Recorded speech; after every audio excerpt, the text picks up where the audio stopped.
My name is Kate Raddatz. I am a news reporter at WBAY-TV 2, the ABC affiliate in Green Bay, Wisconsin.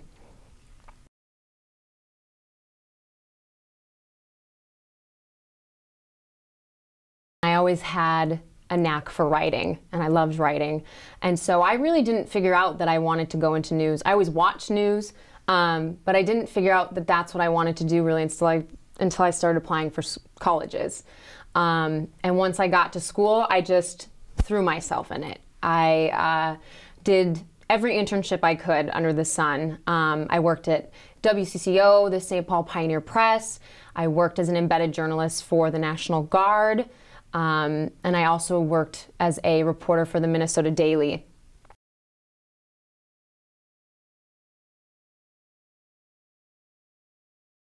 When I think of technology in my job, the first thing I think of is my phone. I'm a little different because most people that start off will be one-man bands. You'll be editing and shooting your own stuff. I'm lucky in that I have a photographer, but I feel like so much of my day is spent in front of a computer, like many jobs, and my phone is my lifeline.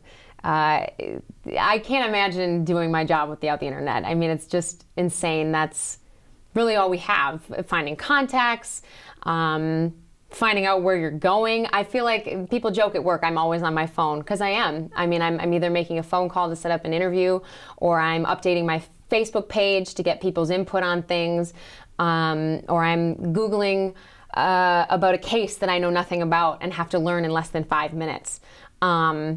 So when I think about how you need to be technology savvy, I think it's just part of the business. Most people our age know how social media works, how important that is to be networking and putting yourself out there, because as a public figure, you're a brand. So every day you come to work, as much as you're putting into your job and putting content on the news, you should also be focusing on putting content online.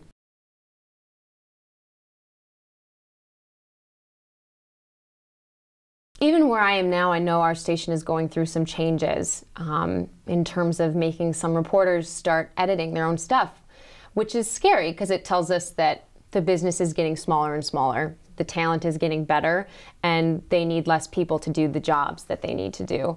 And there's less money going around, so they want to cut as many positions as they can. I mean, it's no secret that everything is going to the web. I think that in my opinion, I don't think that TV will be gone in 10 or 20 years. I just think it will be different.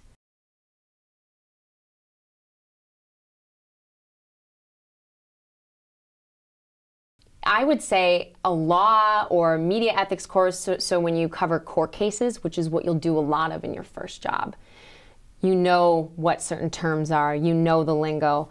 And I would take a Photoshop class, an editing class.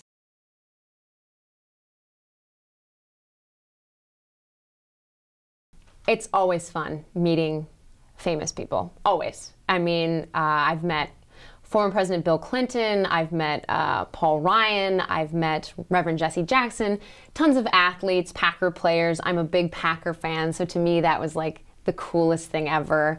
When you're there at national stories, I covered the recall election, I covered the mass shooting at the Sikh temple in Milwaukee.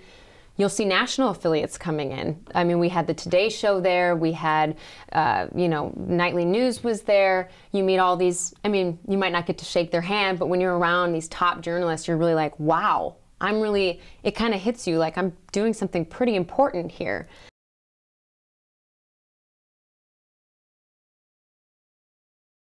What I find most challenging is definitely the instability of the business. That you have to move, you know, you kind of have to pick up your whole life. And I loved living here. I had my whole life here, and having to let that go was very hard for me to get up and move to a new place and know that you'll always kind of be doing that if you want to move up.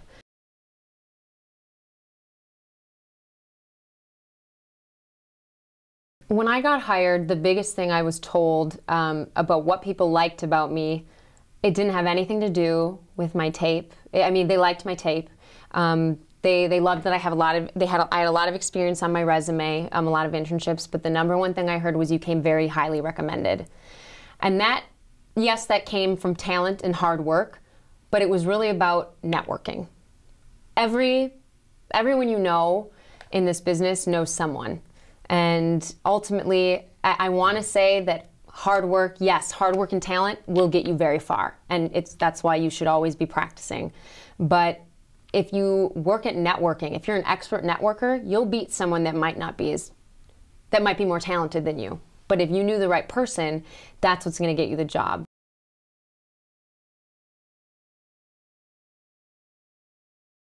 It would probably be when I was out to dinner one night and it was a little boy came up to me, and I don't get recognized that often, but a little boy who looked about 6 years old, 7 years old came up to me and said, "That's Mom, that's the girl on TV."